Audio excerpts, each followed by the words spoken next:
Você já sentiu que às vezes, por mais que você se esforce, parece que existe algo invisível puxando o freio de mão?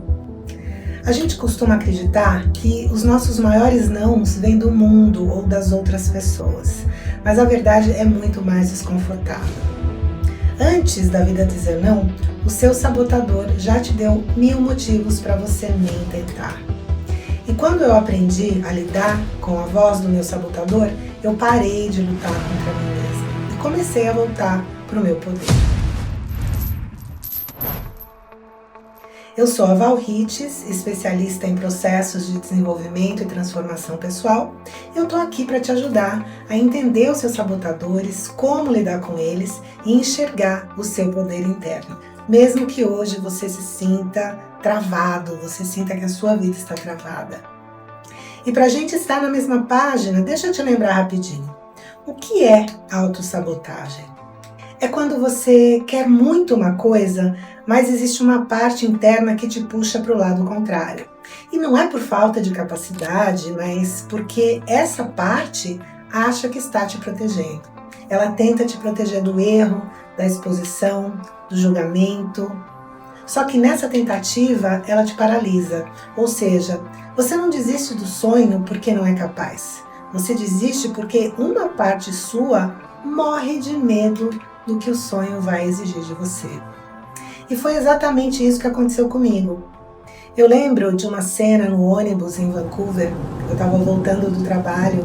Eu estava ali, no limite das minhas forças, pronta para comprar passagem de volta para o Brasil e abrir mão do meu sonho. O barulho na minha cabeça era ensurdecedor.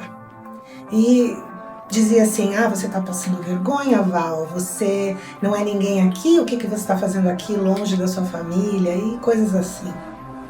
Mas no meio daquele caos, teve um dia que eu comecei a respirar fundo e ouvi uma voz diferente.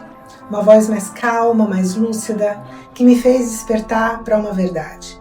Eu tinha uma escolha. Ou eu continuava escrava daquela voz crítica e julgadora, ou eu aprendia a lidar com ela. E foi essa voz sábia que me empurrou para o processo que eu comecei a praticar. O que me fez mudar não foi força de vontade ou pensamento positivo. Eu mudei quando eu parei de fazer o que quase todo mundo faz, que é brigar com a própria mente. E você sabe o que é brigar com a própria mente? É tentar forçar um pensamento negativo a sumir, por exemplo. Quanto mais você diz, não posso pensar nisso, eu quero parar de pensar nisso, coisas assim, mais o seu cérebro foca naquilo. É uma armadilha. E parar de brigar significa tratar a voz da autossabotagem como um rádio ligado em uma estação chata. Você ouve o barulho, mas não tenta quebrar o rádio e nem discutir com o locutor. Você simplesmente aceita que o barulho está lá e continua dirigindo, trabalhando, estudando, seja lá o que for que você esteja fazendo. Você mantém o seu foco no que realmente importa. Você deixa de ser a vítima daquela voz e passa a ser quem observa a voz. E quando você assume esse papel de observador, você libera energia para agir. Então, depois daquela cena no ônibus, eu decidi fazer algo diferente. Toda vez que a voz aparecia, eu apenas nomeava. Ok, é o meu sabotador falando. Só isso. E parece pouco, mas isso cria espaço na sua mente. E quando existe esse espaço, existe escolha. E eu tenho certeza que isso acontece com você também. Então eu vou te pedir uma coisa.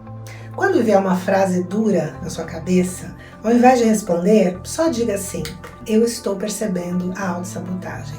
Você tá aqui, né, autossabotador? Tá me sondando, né? Então, só faça isso.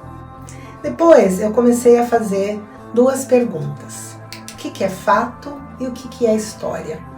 O fato era que o meu inglês estava em construção. Aquilo realmente era um fato. Mas a história que tinha na minha cabeça era, eu sou incapaz, vão rir de mim, eu não vou conseguir.